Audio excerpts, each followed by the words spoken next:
Dear students, आप सभी का एक बार फिर से स्वागत है हमारे YouTube channel RJ chemistry campus में। जैसा कि पिछला वीडियो हम लेकर के आए थे, जो हमने विगत दिवसों में टेस्ट ले रखे हैं, उनको पहले टेस्ट का सॉल्यूशन का वीडियो हमने बनाया था। अब उसी क्रम में दूसरा जो टेस्ट हुआ था 29 अक्टूबर को, उसका सॉल्यूशन का वीडियो आज आपके सामने है। तो चलिए स्टार्ट करते हैं।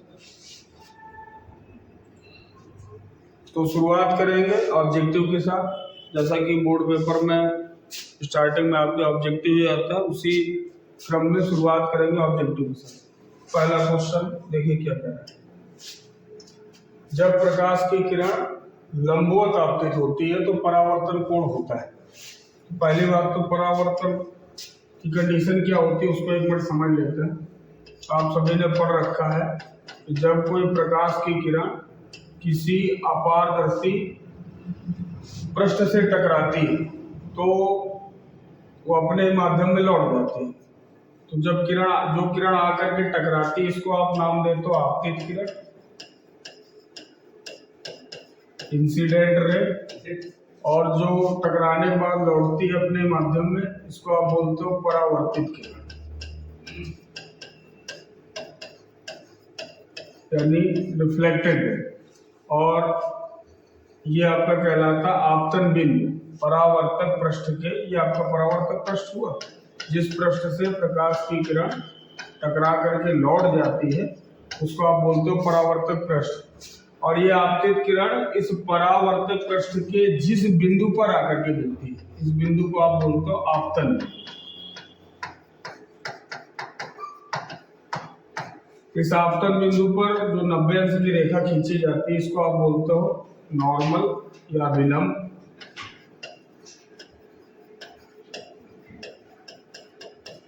तो हमसे इस क्वेश्चन में परावर्तन कोण पूछा गया है। तो पहले तो ये जान लेते परावर्तन कोण होता है क्या।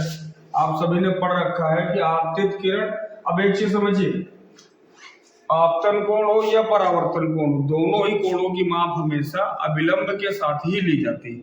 तो अगर आपतन कोण की बात करें तो आपतित किरण अभिलंब के साथ जितना कोण बनाती है ये कहलाता है आपका एंगल ऑफ इंसिडेंस, यानी आपतन। और परावर्तित किरण अभिलंब के साथ जितना कोण बनाती है ये आपका कहलाता है एंगल ऑफ रिफ्लेक्शन, यानी परावर्तन। इसको आप आई से डिनोट करते हो, इसको आप आर से डिनोट करते हो, परावर्तन।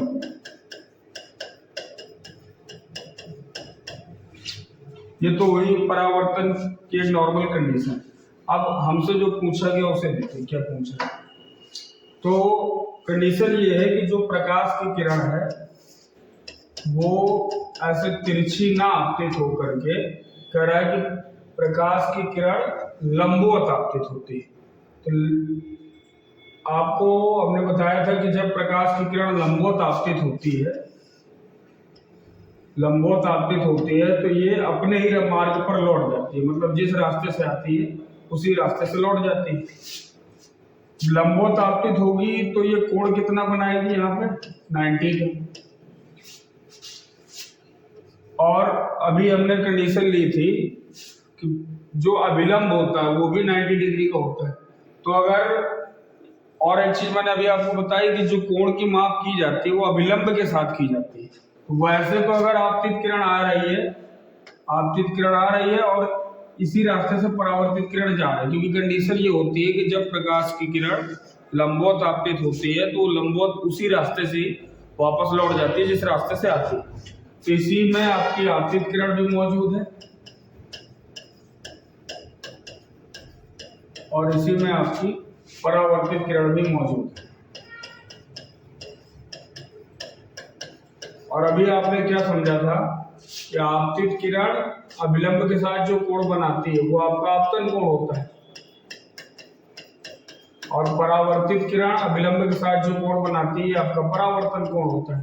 तो जब दोनों किरणें अभिलंब के साथ, जैसे अभिलंब होता है 90 अंश का, उसी हिसाब से आपकी आपतित किरण और परावर्तित किरण भी। तो अब कोण की माप की जाती है अभिलंब के हिसाब से। तो वैसे तो अगर आपतित किरण लंबवत आ रही है, परावर्तित किरण वैसे लंबवत जा रही है, तो वैसे तो कोण 90 होना चाहिए।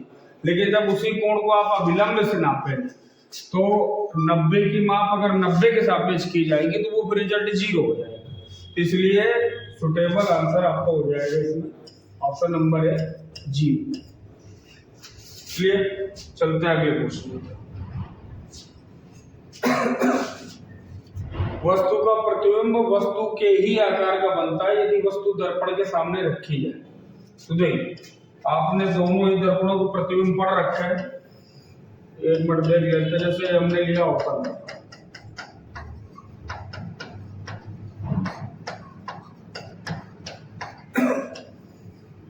अवतल दर्पण के लिए एक साइड ट्रिक मैंने आप लोगों को बताई थी कि यदि सबसे पहली कंडीशन में वस्तु को लिया जाता है यहाँ अनंत, यहाँ पर आपकी वस्तु होती है और स्टार्टिंग में प्रतिबिंब आपका होता है फोकस, यहाँ पर आपका प्रतिबिंब होता है। यहाँ पर मान लेते हैं वक्रता केंद्र सी।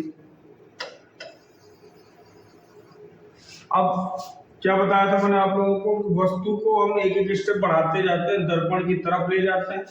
वस्तु हमेशा दर्पण की तरफ जाती है और जो प्रतिबिंब होता है वो हमेशा दर्पण से दूर आता है, अनंत की तरफ आता है। और वस्तु जैसे जैसे एक एक स्टेप बढ़ती जाती है वस्तु का साइज घटता जाता है तो वस्तु छोटी होती जाती है, और प्रतिबिंब जैसे जैसे अनंत की तरफ आता है प्रतिबिंब बढ़ता जाता है। तो होता क्या है, पहली स्थिति में वस्तु आपकी होती है, तो हम थोड़ा सा एक चार्ट बना लेते हैं वस्तु और प्रतिबिंब का। पहली स्थिति में वस्तु होती है अनंत पर, प्रतिबिंब आपका बनता है फोकस पर। अगली स्थिति में वस्तु को आप एक कदम बढ़ा के ले जाते हो सी के पहले, या इसी को सी के परे बोलते हैं, बियॉन्ड द सी। तो प्रतिबिंब भी आपका यहाँ से अनंत की तरफ ऐसे बढ़ता है तो आ जाता है सी और एफ के बीच, सी और एफ के बीच। फिर वस्तु एक कदम बढ़ के आ जाती है सी पर, प्रतिबिंब भी आ जाता है सी पर। तो जब वस्तु सी पर होती है तो प्रतिबिंब भी कहाँ बनता है, सी पर, यानी वक्रता केंद्र पर। वस्तु जब सी पर होती है तो प्रतिबिंब भी सी पर बनता है। ठीक है, अब क्वेश्चन क्या दे रहा है, देखिए वस्तु का प्रतिबिंब वस्तु के ही आकार का बनता है यदि वस्तु दर्पण के सामने रखी है। तो देखिए उत्तर आपका यही होगा, वक्रता केंद्र वाला।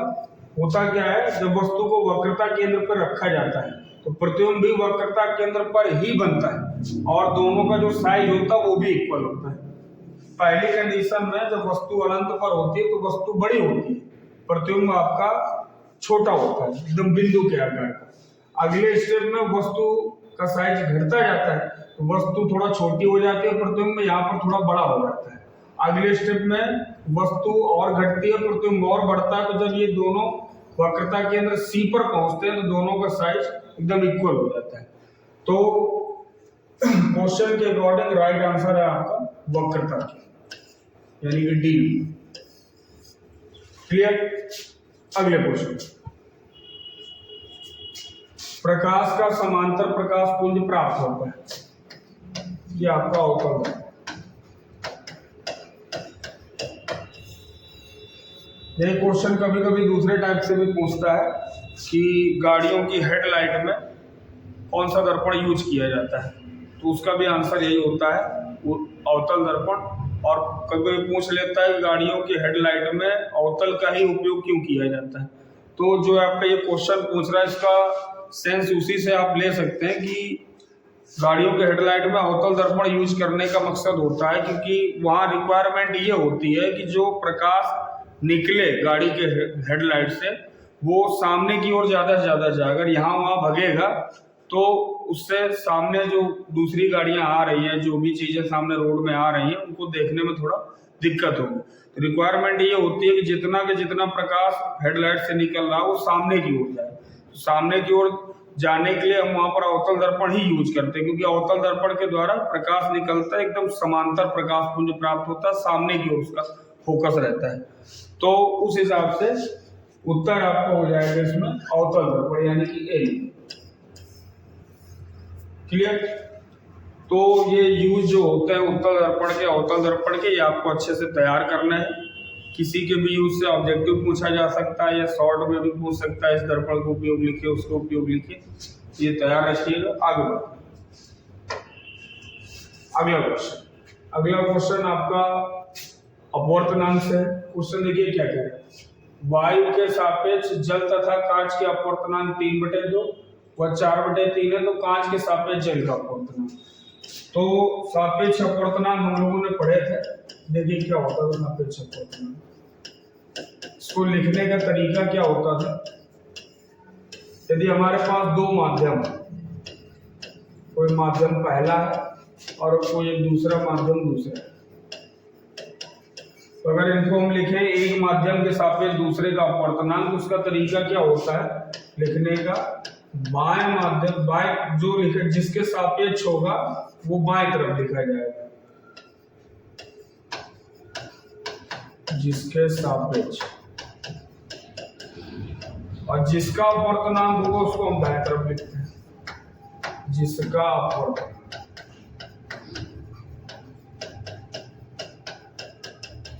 इस हिसाब से अगर जैसे हमने लिखा 1 और 2, इसको क्या पढ़ेंगे, देखिए क्या होता है, जिसके सापेक्ष होता है वो बाएं तरफ और जिसका अपवर्तनांक होता है वो दाएं तरफ। तो बाएं तरफ यहाँ पे कौन है, पहला, और दाएं तरफ कौन सा है, दूसरा। इसको आप पढ़ोगे पहले माध्यम के सापेक्ष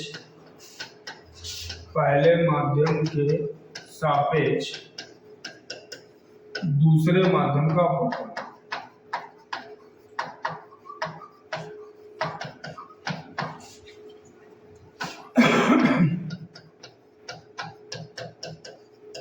इसी तरह अगर इनको बदल दें 2n1 कर दें तो यही पलट जाएगा, फिर आप इसको पढ़ने लगोगे दूसरे माध्यम के सापेक्ष पहले का अपवर्तनांक। तो ये तो होता है लिखने का तरीका। तो आप क्वेश्चन जो कह रहा है उसके हिसाब से देखिए कैसा लिखेंगे हम इसको, क्या कह रहा है ध्यान दीजिए।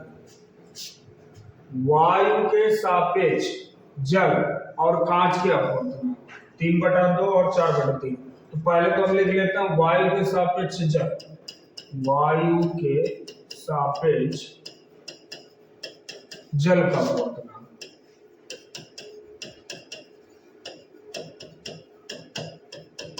इसको कैसे लिखेंगे, अभी मैंने क्या बताया, जिसके सापेक्ष होता है वो बाएं तरफ और जिसका अपवर्तनांक होता है वो दाएं तरफ। तो वायु के सापेक्ष, वायु को शॉर्ट में हम ए से लिखते हैं एयर, इसके सापेक्ष किसका अपवर्तनांक है, जल का, जल को शॉर्ट में हम डब्ल्यू लिख देते हैं वाटर। तो इसकी वैल्यू हमको कितनी दे रखी है, वायु के सापेक्ष जल का अपवर्तनांक 3/2, इसका मान दे रखा है 3/2।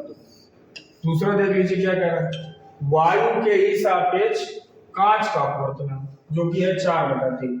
तो वायु के सापेक्ष कांच का अपवर्तनांक।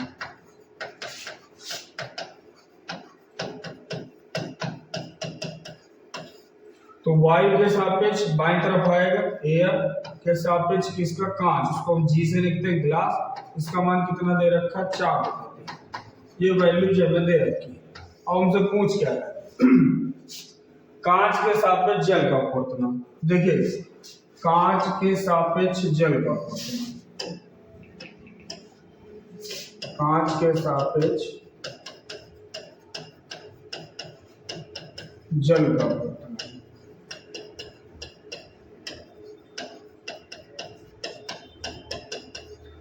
तो उसी हिसाब से अगर इसको लिखे तो कांच के सापेक्ष यानी जी किसका अपवर्तनांक, जल का यानी डब्ल्यू, इसको ऐसे लिखा जाएगा, इसका मान हमें याद करना है। क्या बोलते हैं इसको, पहले माध्यम के सापेक्ष दूसरे का अपवर्तनांक, कांच के सापेक्ष जल का अपवर्तनांक। रिफ्रैक्टिव अपवर्तनांक होता है आपका refractive index of water with respect to glass, ये आपको फाइंड करना, ठीक है। तो देखिए यहाँ से इसका मान यदि हमें निकालना है तो एक सूत्र और होता है क्योंकि आपको बताया जा चुका है कि पहले माध्यम के सापेक्ष दूसरे का अपवर्तनांक जब निकाला जाता है तो ऊपर आ जाता है वायु के सापेक्ष दूसरे माध्यम का अपवर्तनांक और नीचे आ जाता है वायु के सापेक्ष पहले माध्यम का अपवर्तनांक। तो ऊपर आ जाएगा वायु के सापेक्ष दूसरे का यानी डब्ल्यू जल का, और नीचे आ जाएगा वायु के सापेक्ष पहले का यानी ग्लास, ये है। और इन दोनों की वैल्यूज हमें दे रखी है, ANW 3/2 ये दे रखा है और ANG दे रखा है 4/3। दोनों ही मान यहाँ पर रख दें तो आपका ये ऊपर आ गया 3/2 और नीचे आपका 4/3। बाहर बाहर गुणा अंदर अंदर गुणा, रिजल्ट आपके आ जाएगा। ऊपर पहुंचा आपका 9 और नीचे आ गया 8, तो 9/8। 9/8 यानी कि A number is the right answer. Clear?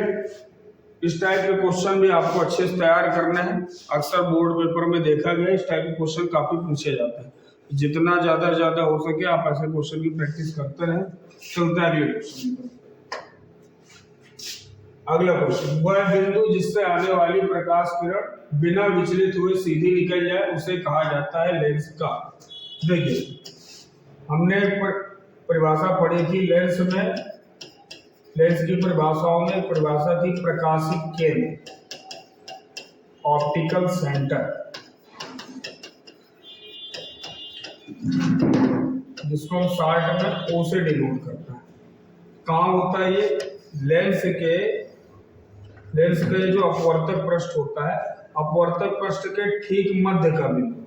दर्पण में आप लोग पढ़ते हैं परावर्तक पृष्ठ का ठीक मध्य बिंदु ये आपका होता था पोल ऑफ मिरर, जिसको आप P से डिनोट करते हैं। और लेंस में क्या होता है? लेंस की कंडीशन में लेंस का जो अपवर्तक पृष्ठ होता है, मतलब जहां से प्रकाश की किरणों का अपवर्तन होता है, उस अपवर्तक पृष्ठ के ठीक मध्य का बिंदु ये कहलाता है आपका ऑप्टिकल सेंटर O, बिंदु बोलते हैं जिसको प्रकाशिक केंद्र। इसकी विशेषता क्या होती है कि अगर इससे कोई प्रकाश की किरण आती है, बाकी कहीं से भी प्रकाश की किरण आएगी तो उसका अपवर्तन हो जाएगा, लेकिन अगर प्रकाशिक केंद्र से कोई प्रकाश की किरण आती है तो बिना विचलित हुए सीधी निकल जाती है। जबकि लेंस का गुण क्या होता है? लेंस से अगर कोई प्रकाश किरण गुजरेगी तो हमेशा उसका अपवर्तन हो जाता है, लेकिन लेंस में एक ही ऐसा पॉइंट होता है प्रकाशिक केंद्र कि इससे यदि कोई प्रकाश की किरण आती है तो बिना विचलित हुए सीधी निकल जाती है। यही हमसे क्वेश्चन पूछा गया था, वह बिंदु जिससे आने वाली प्रकाश किरण बिना विचलित हुए सीधी निकल जाए तो वो आपका होता है लेंस का प्रकाशिक केंद्र। ए है आपका राइट आंसर। क्लियर? और आपको बोर्ड पेपर के हिसाब से दर्पण से संबंधित जो परिभाषा है, लेंस से संबंधित जो परिभाषा है, वो आपको अच्छे से तैयार रखनी है। कोई भी पेपर में पूछी जा सकते हैं। चलिए अगले, एक लेंस की क्षमता -2.5 डायोप्टर है तो उसकी फोकस दूरी और प्रकृति बतानी है। फोकस दूरी यानी स्मॉल एफ का मान, और प्रकृति का मतलब उसका नेचर, यानी वो कौन सा होगा, उत्तल होगा या अवतल होगा, दोनों में से कोई होगा, वो आपको बताना है। चलिए तो पहले इसको सॉल्व करते हैं। दिया क्या है? एक लेंस की क्षमता, क्षमता यानी पावर, P का मान दे रखा बेटा -2.5 डायोप्टर। हमसे पूछ क्या रहा है? फोकस दूरी। तो देखिए दो फार्मूले हमने पढ़ रखे हैं। अगर मीटर में होता है तब हम यूज करते हैं P = 1/f मीटर में, और जब सेंटीमीटर में वैल्यूज होती हैं तो P = 100/f जो होता है आपका सेंटीमीटर। तो ऑप्शन को देखते हुए हम लोग फार्मूला यूज करेंगे। ऑप्शन में देखिए सारे ऑप्शन में सेंटीमीटर दे रखा है, तो एक बात तो ये कंफर्म हो गई कि मीटर वाला फार्मूला हमें नहीं अप्लाई करना है, सेंटीमीटर वाला फार्मूला ही अप्लाई करना है। क्लियर? अब आते हैं इसको अप्लाई करते हुए वैल्यूज रखते हैं। तो देखिए कितना दिया गया, P की वैल्यू कितनी दे रखी थी? -2.5। तो यहाँ पर पुट अप कर दीजिए, -2.5 = 100/f, ये आपका रहेगा सेंटीमीटर। अब इसको इससे ट्रांसफर कर लीजिए, इसको यहाँ भेज दीजिए, इसको यहाँ भेज दीजिए, तो क्या हो जाएगा? f = 100/-2.5। इसका पॉइंट हटा के यहाँ 0 बढ़ा लीजिए, 25 से इसको कट कर दीजिए, ये आ जाएगा आपका 40। माइनस लगा दीजिए तो f का मान आ जाएगा -40 सेंटीमीटर। और माइनस में फोकस दूरी किसकी होती है? अवतल की। ये आपका हो जाएगा अवतल लेंस। तो प्रकृति इसकी क्या हो जाएगी? कौन सा लेंस होगा? अवतल लेंस। और फोकस दूरी कितनी हो जाएगी? -40 सेंटीमीटर। तो -40 अवतल, ये आपका राइट आंसर। क्लियर? चलिए आगे।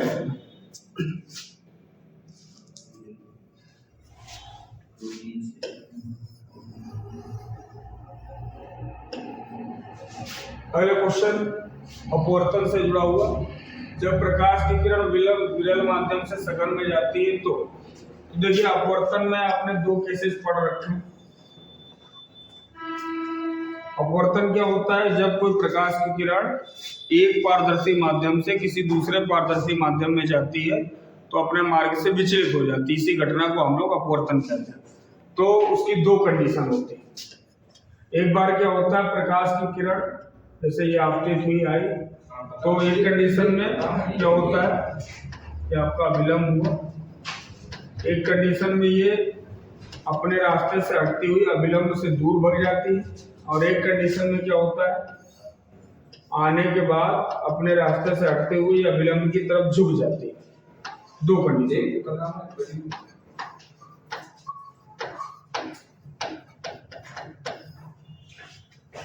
अब दोनों सिचुएशन कब होती है? यदि प्रकाश की किरण सघन माध्यम से यदि विरल में जा रही, सघन से विरल में जाती है तो विलंब से दूर भगती है, और यदि विरल सघन में आती है तो विलंब की तरफ झुक जाती है। तो अब क्वेश्चन देखिए हमसे क्या पूछा गया। और सघन और विरल माध्यम हमने बताया था आपको। सघन माध्यम मतलब ऐसा माध्यम जिसमें माध्यम के कण पास पास होता है। तो कण पास पास होने की वजह से प्रकाश उतनी तीव्र गति नहीं कर पाता, उसकी स्पीड घट जाती है। और जबकि विरल माध्यम क्या होता है, जिस माध्यम के कण दूर दूर होता है जैसे वायु, तो उसमें क्या होता है, प्रकाश तीव्र गति से चलता है। तो क्वेश्चन देखिए क्या कह रहा था। जब प्रकाश की किरण विरल माध्यम से सघन में जाती है, विरल से सघन जाएगी तो क्या होगा, अविलंब की तरफ झुक जाएगी।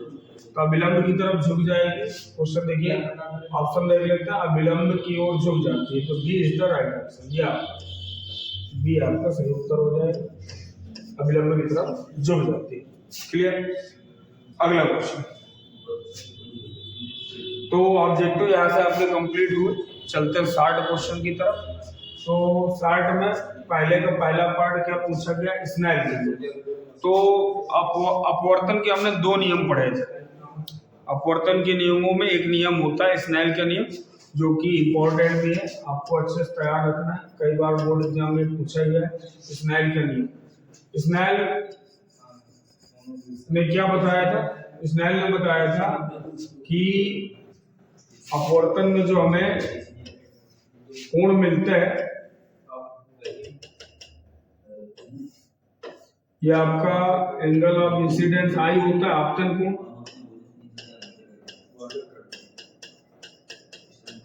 और ये आपका होता है आर, एंगल ऑफ रिफ्रैक्शन अपवर्तन।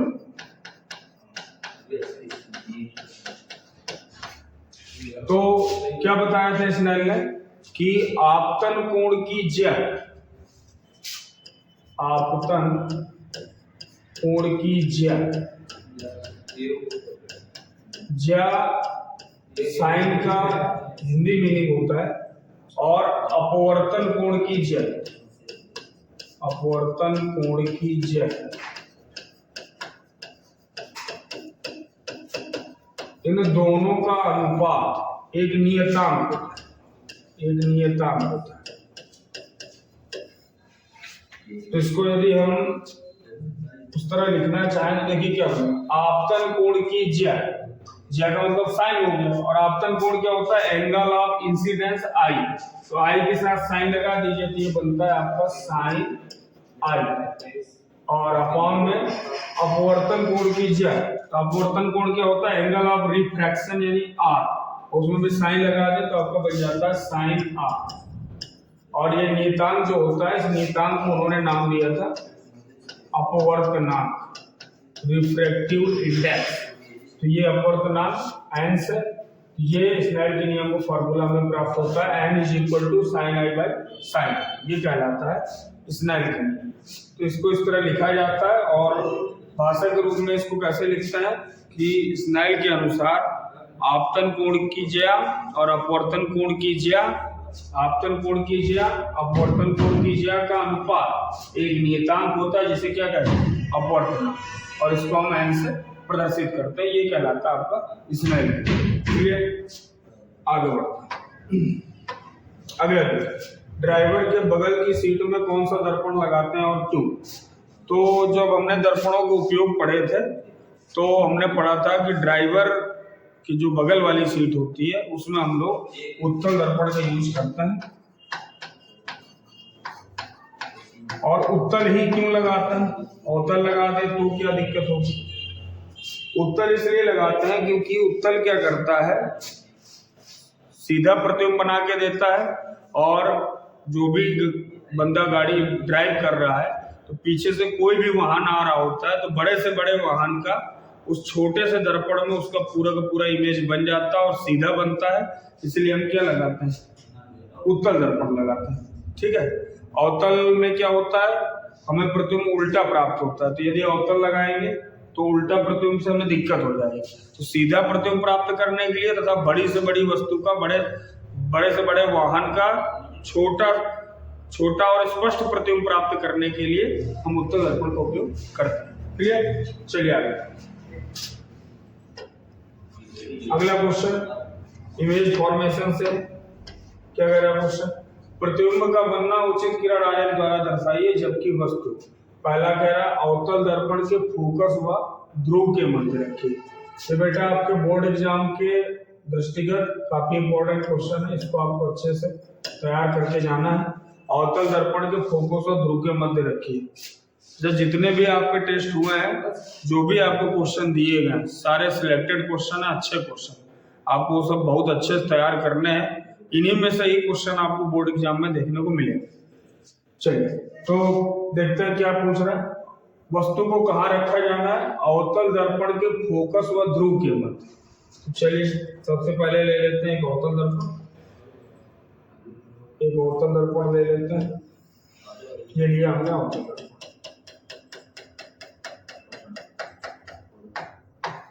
ये हमारा हुआ अवतल दर्पण। वस्तु को कहाँ रखना है? अवतल दर्पण के फोकस और ध्रुव के मध्य। ध्रुव कहाँ होता है? ये पूरा जो परावर्तक तल होता है, इस परावर्तक तल का मध्य बिंदु ये आपका ध्रुव होता है, पी पोल। और अवतल दर्पण का फोकस यहाँ पर कहीं पर मान लेते हैं, यहाँ पर ये फोकस और इधर कहीं इसका वक्रता केंद्र सी मान लेते हैं।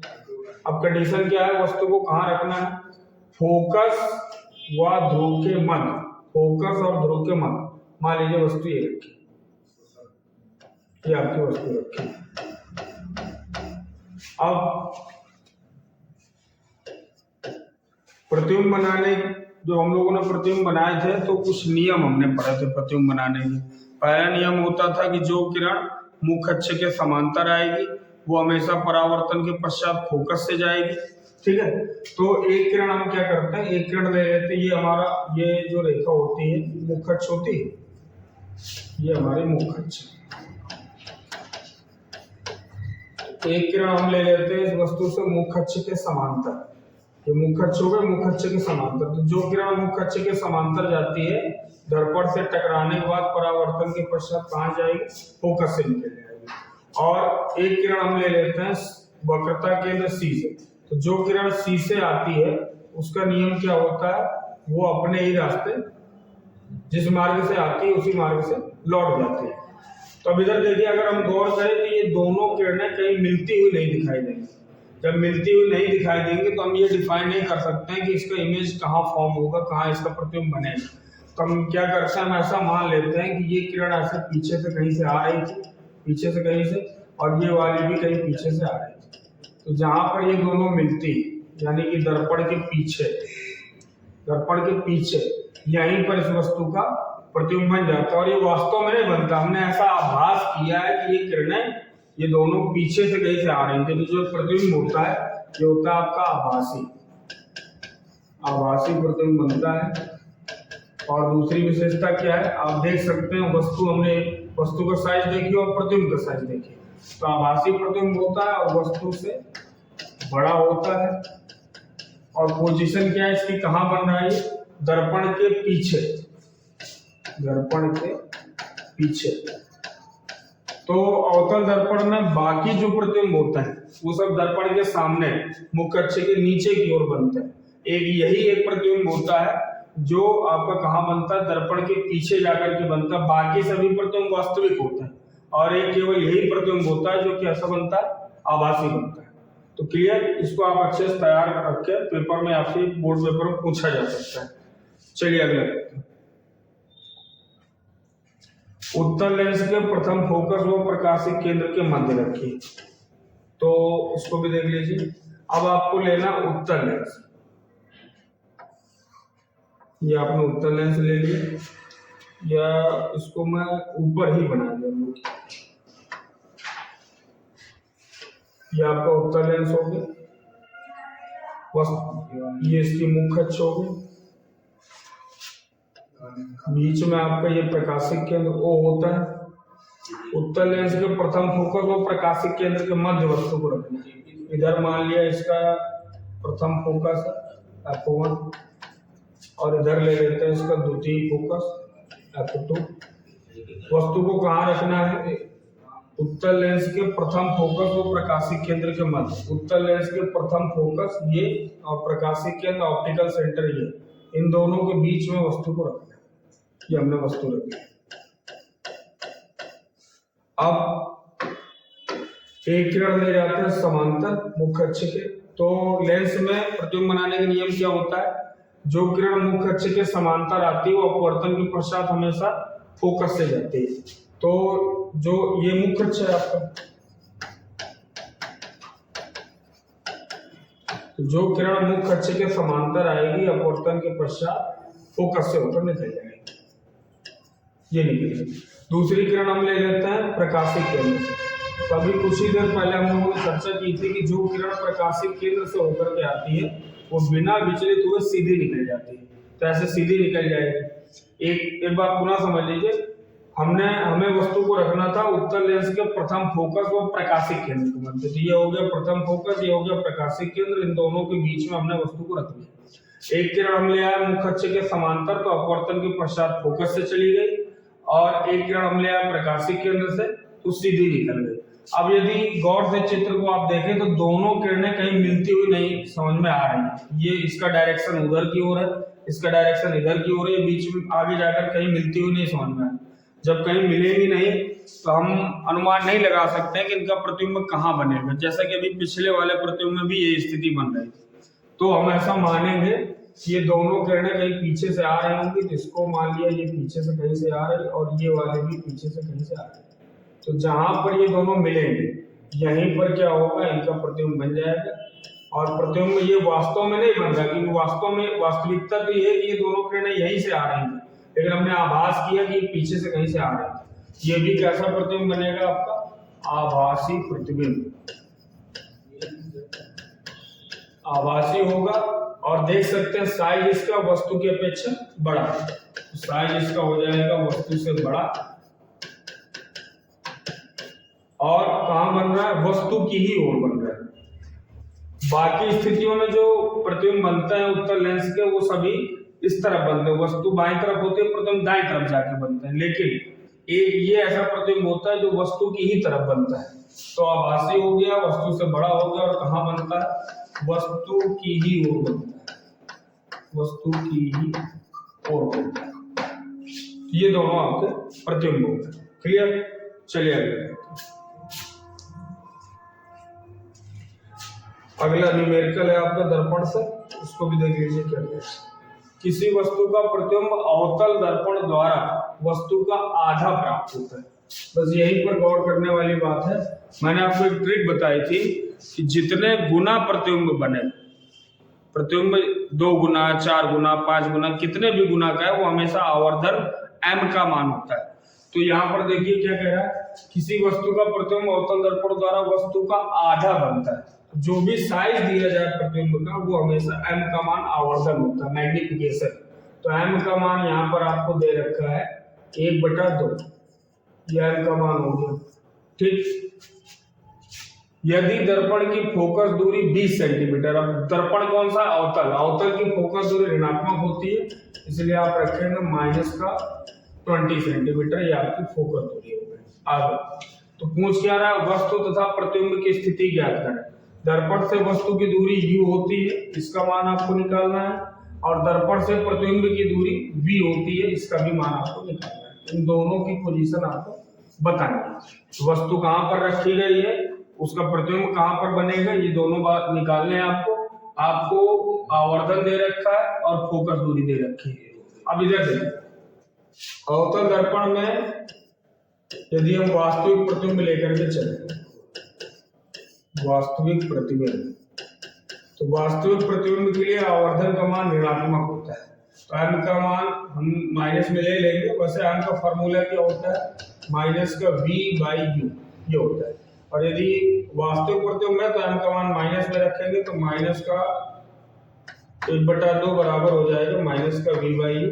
माइनस से माइनस कैंसिल कर दें, यहाँ से यदि हम मान निकालें तो क्या निकलेगा, u का मान मिलेगा हमें 2v, ये मिलेगा u का मान आ जाएगा 2v, या आप ऐसा कर सकते हैं v का मान निकाल सकते हैं तो u/2 हो जाएगा। क्लियर। अब चलिए आते हैं दर्पण सूत्र। तो दर्पण सूत्र क्या होता है, 1/f is equal to 1/v plus का 1/u। 1/f का मान कितना है, माइनस का 20 बराबर 1/।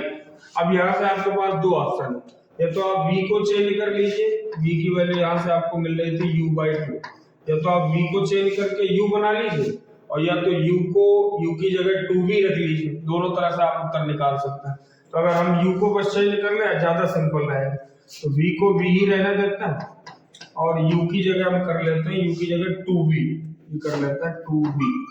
तो यहाँ से माइनस को ऊपर ले जाओ, माइनस 1/20, और यहाँ पर एलसीएम हो जाएगा 2v का, तो यहाँ से आ जाएगा 2 और यहाँ से आपका आ जाएगा 1। ठीक, आगे इसको सॉल्व करें तो माइनस का 1/20 इज इक्वल टू हो जाएगा, ऊपर से 3 आया 3/2v, 2 से इसको कट कर लीजिए 10 आ गया, और क्रॉस मल्टीप्लाई करा दीजिए तो माइनस का v और यहाँ से आ जाएगा 30, यानी कि v आ जाएगा आपको -30 सेंटीमीटर। जब v -30 आ गया तो u का मान आप यहाँ से निकाल सकते हैं, u बराबर 2v था, u बराबर 2v, तो u बराबर हो जाएगा 2, और v का मान कितना दे रखा है, सॉरी कितना आया अभी, -30, तो -30 रख देंगे तो u का मान आ जाएगा -60 सेंटीमीटर। यानी कि वस्तु जो होगी वो 60 सेंटीमीटर दूर रखी गई होगी, और उसका प्रतिबिंब कहाँ बन रहा होगा, वो बन रहा होगा 30 सेंटीमीटर। आप अपना उत्तर भी चेक कर सकते हैं, क्या कह रहे थे क्वेश्चन, प्रतिबिंब वस्तु का आधा प्राप्त होता है, 60 आधा कितना 30। दूरी की बात करें, साइज भी आप यहाँ से निकाल सकते हैं, यदि आप ये फार्मूला लगा दें m is equal to -v/u, तो यहाँ पर आप अपना उत्तर चेक कर सकते हैं। m is equal to -v की वैल्यू रख दीजिए -30, और u की वैल्यू रख दीजिए -60, ऊपर से आ जाएगा 30 बटा -60, यानी -1/2, और हमने m का मान -1/2 ही रखा था, किसके लिए, वास्तविक के लिए। और यदि यही आभासी के लिए लगाए तो m का मान क्या रख लेंगे, प्लस का 1/2। क्लियर। तो बढ़ते अगले क्वेश्चन को।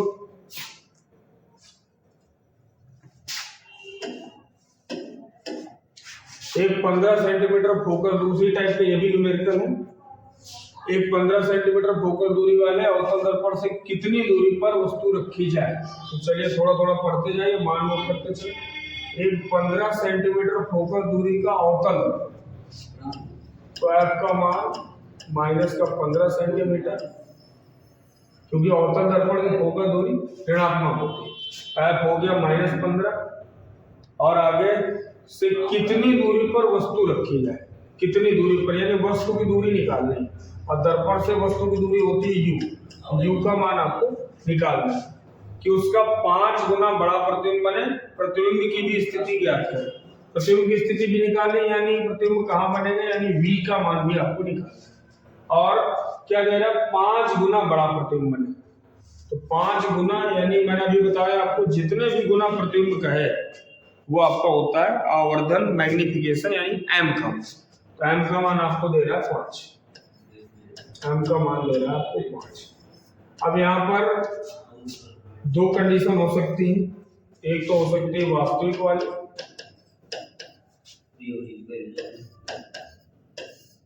अगर प्रतिबिंब वास्तविक प्रतिबिंब,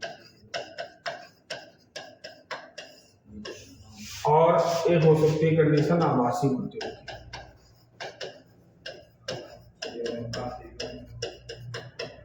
तो ऐसा करते हैं, पहले वास्तविक को ही हल कर लेते हैं।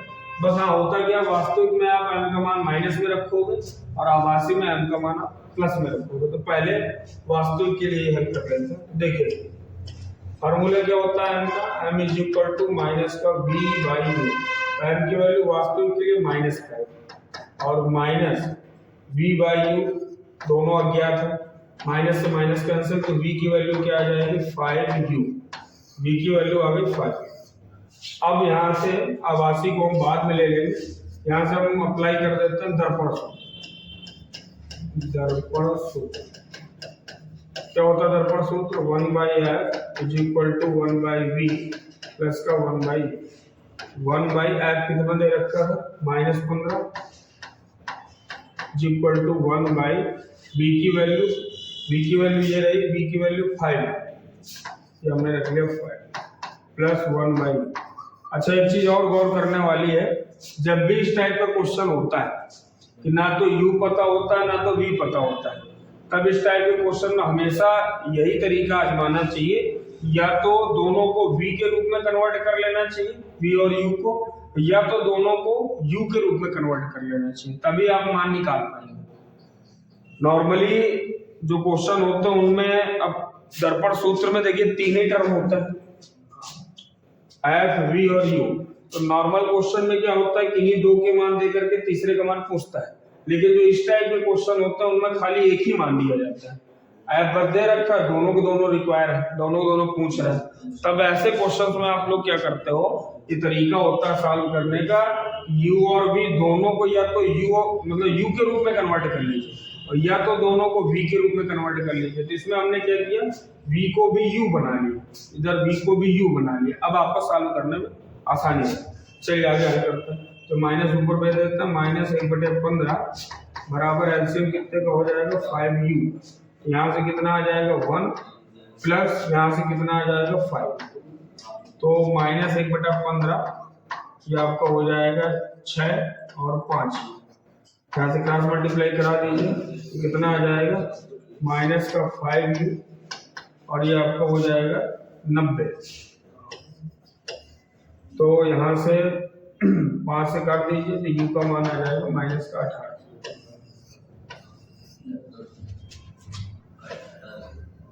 सेंटीमीटर। तो वस्तु की स्थिति क्या होगी, वस्तु कहाँ रखी गई होगी 18 सेंटीमीटर, और प्रतिबिंब की स्थिति क्या हो जाएगी, मान यहाँ पर रख दीजिए। तो चलिए वही रख देते हैं। तो v किसके बराबर है 5u के, तो v का मान हो जाएगा 5 और u का मान कितना, u का मान -18, तो v का मान आपका आ जाएगा वही -90 सेंटीमीटर। तो वस्तु कहाँ रखी जाएगी 18 सेंटीमीटर दूर दर्पण के सामने, और प्रतिबिंब उसका कहाँ बनेगा 90 सेंटीमीटर में। ये आपका आंसर आया वास्तविक के लिए। अब क्वेश्चन में ये क्लियर नहीं किया गया कि वास्तविक प्रतिबिंब है कि आभासी प्रतिबिंब है। अगर वो कहता कि खाली वास्तविक है तो वास्तविक के लिए लगा देते, अगर कहता आभासी तो आभासी के लिए लगा देते, लेकिन दोनों कह रहा है, लेकिन दोनों ही नहीं कहेगा है, तब आपकी मजबूरी कि आपको दोनों ही लगाने पड़ेंगे। ठीक है, तो पहले हमने लगा दिया वास्तविक के लिए, अब लगा देते हैं आभासी के लिए। चलिए देखिएगा आभासी के लिए क्या स्थिति बनेगी, एक बार फिर से मान लेंगे। एम था आपका 5 और फोकस दूरी एफ का मान था -15, बी और यू आपको निकालना है। चलिए तो हम यहाँ पर कंडीशन ले लेते हैं आभासी पर।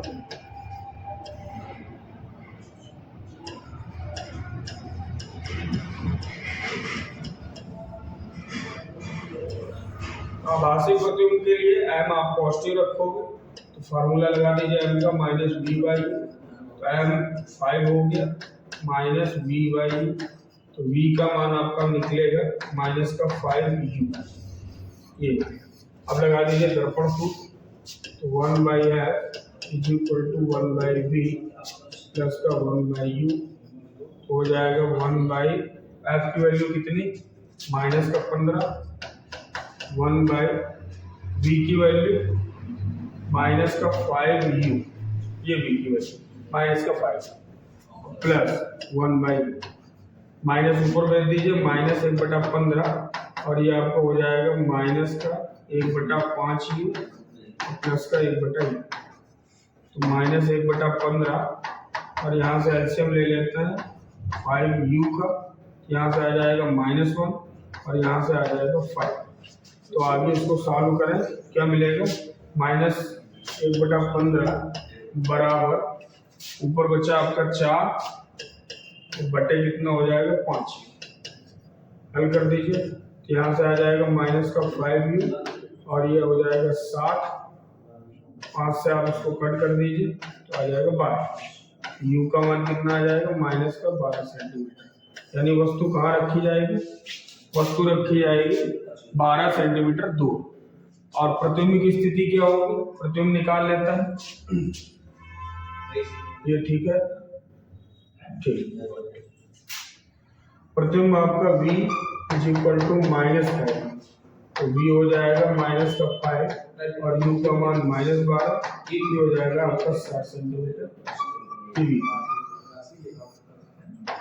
और देखिए v का मान पॉजिटिव आया, आभासी प्रतिबिंब, आभासी पॉजिटिव और उसमें आपका v निगेटिव आया। अब आप आवर्धन भी अपना चेक कर सकते हैं, वो भी आपका 5 ही आएगा, उत्तर भी आप चेक कर सकते हैं। रखिए जरा मान, m is equal to -v/u, m minus v कितना 60 और u का मान कितना -12, कट करिए कितना आ जाएगा 5, m का मान कितना आ गया 5, यानी आपको उत्तर सही। क्लियर,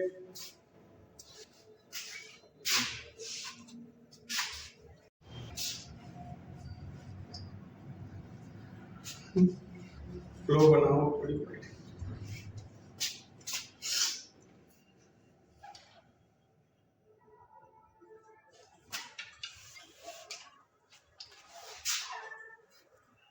चलते हैं अगले क्वेश्चन की तरफ। निम्न को परिभाषित करें। पहला कह रहा है अवतल लेंस का मुख्य फोकस। चलिए देखिए अवतल लेंस का मुख्य फोकस क्या होता है।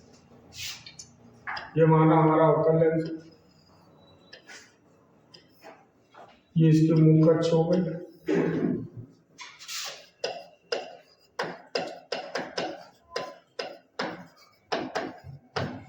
अवतल लेंस को हम लोग अपसारी लेंस भी कहते हैं।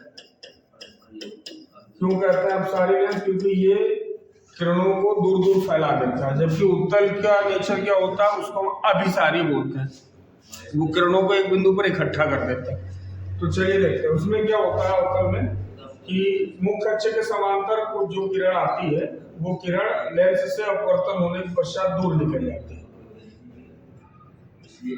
किरण आई, ये भी ऐसे दूर निकल जाएगी। हम ऐसा मान लेते हैं कि ये किरण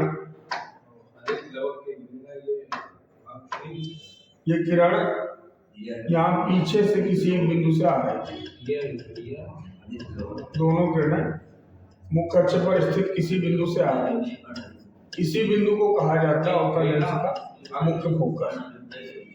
अवतल लेंस का मुख्य फोकस परिभाषा क्या बनती है इसकी, देखिएगा। अवतल लेंस के मुख्य अक्ष के समांतर आने वाली प्रकाश की किरणें, अवतल लेंस के मुख्य अक्ष के समांतर आने वाली प्रकाश की किरणें लेंस से अपवर्तन के पश्चात मुख्य अक्ष के जिस बिंदु से आती हुई प्रतीत होती, वास्तविकता ये नहीं होती, वास्तविकता तो ये है कि किरणें आई और ऐसे निकल गई, लेकिन हम ऐसा प्रतीत करते हैं, ऐसा आभास करते हैं कि ये किरणें मुख्य अक्ष के इस बिंदु से होकर के आ रही थी। तो एक बार पुनः परिभाषा समझ लीजिए। मुख्य अक्ष के समांतर आने वाली प्रकाश की किरणें अपवर्तन के पश्चात मुख्य अक्ष के जिस बिंदु से आती हुई प्रतीत होती, इसी बिंदु को कहा जाता है अवतल लेंस का मुख्य फोकस। क्लियर। अब बात करते हैं उत्तल लेंस के मुख्य फोकस। चलिए देखें उत्तल लेंस का मुख्य फोकस क्या होता है। ये माना हमारा उत्तल लेंस, ये इसकी मुख्य अक्ष खींच लेते हैं, इसकी मुख्य अक्ष हो गई।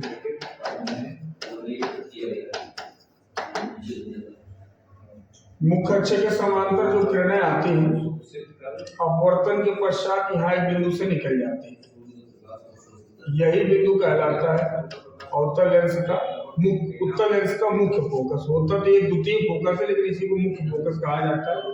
जैसे एक किरण ये आई अपवर्तन के पश्चात इस बिंदु से निकल गई, दूसरी किरण कोई आएगी मुख्य अक्ष के समांतर, ये भी अपवर्तन के पश्चात इसी बिंदु से निकल जाएगी। परिभाषा देखिए क्या बनेगी, उत्तल लेंस के मुख्य अक्ष के समांतर आने वाली किरण, पुनः समझिए, उत्तल लेंस के मुख्य अक्ष के समांतर आने वाली प्रकाश की किरणें लेंस से अपवर्तन के पश्चात यानी मुड़ने के बाद मुख्य अक्ष के जिस बिंदु से होकर के जाती है या जिस बिंदु पर मिलती है, इसी बिंदु को कहा जाता है उत्तल लेंस का मुख्य फोकस। एक बार पुनः समझ लीजिए, उत्तल लेंस के मुख्य अक्ष के समांतर आने वाली प्रकाश की किरणें लेंस से अपवर्तन के पश्चात मुख्य अक्ष के जिस बिंदु पर मिलती हैं या जिस बिंदु से होकर के जाती हैं, इसी को आप लोग क्या बोलते हैं, उत्तल लेंस का मुख्य फोकस। क्लियर। तीसरा देखिए, गोलीय दर्पण का फोकस। गोलीय दर्पण का फोकस क्या होता है, आप चाहे अवतल के लिए डिफाइन कर दीजिए चाहे उत्तल के लिए डिफाइन कर दीजिए। तो देखिए क्या होता है, जैसे मान लीजिए हमने अवतल दर्पण देखा, ये हुआ हमारा अवतल दर्पण, ये इसके मुख्य अक्ष हो गए,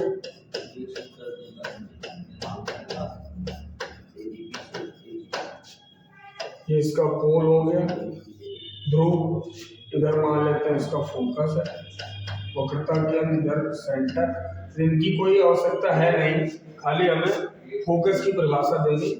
देखिए फोकस की परिभाषा क्या होती है गोलीय दर्पण के लिए, इसके भी मुख्य अक्ष के समांतर जब किरणें आती हैं तो वो दर्पण से परावर्तन के पश्चात लेंस की कंडीशन में होता है अपवर्तन, मुड़ती, और इसमें क्या होता है लौटती, परावर्तन होता है। तो मुख्य अक्ष के समांतर जैसे ये किरण आई, आने के बाद जैसे दर्पण से टकराएगी, यहाँ पॉलिश हो रखी, उस साइड जा नहीं पाना, परावर्तन हो जाएगा। तो मुख्य अक्ष के समांतर आने वाली प्रकाश की किरण दर्पण से परावर्तन के पश्चात मुख्य अक्ष के जिस बिंदु से होकर के जाती है, यही बिंदु आपका कहलाता है फोकस। जैसे मान लीजिए एक किरण कोई और आ रही है, ये भी मुख्य अक्ष के समांतर आई, दर्पण से टकराएगी, परावर्तन होगा, ये भी फोकस से जाएगी। जैसे मान लीजिए कोई किरण नीचे से आ रही है समांतर, ये भी टकराएगी, टकराने के बाद फोकस से जाएगी। ये पॉइंट कहलाता है गोलीय दर्पण का फोकस। एक बार फिर परिभाषा समझ लीजिए, गोलीय दर्पण के मुख्य अक्ष के समांतर आने वाली प्रकाश की किरणें दर्पण से परावर्तन के पश्चात मुख्य अक्ष के जिस बिंदु से होकर के जाती हैं या मुख्य अक्ष के जिस बिंदु पर मिलती हैं, उसी बिंदु को कहा जाता है गोलीय दर्पण का फोकस। और ये तीनों ही जो डेफिनेशंस इस क्वेश्चन में दी गई है, तीनों के तीनों बेहद इंपॉर्टेंट है, इनको आप अच्छे से तैयार करिए। ठीक है।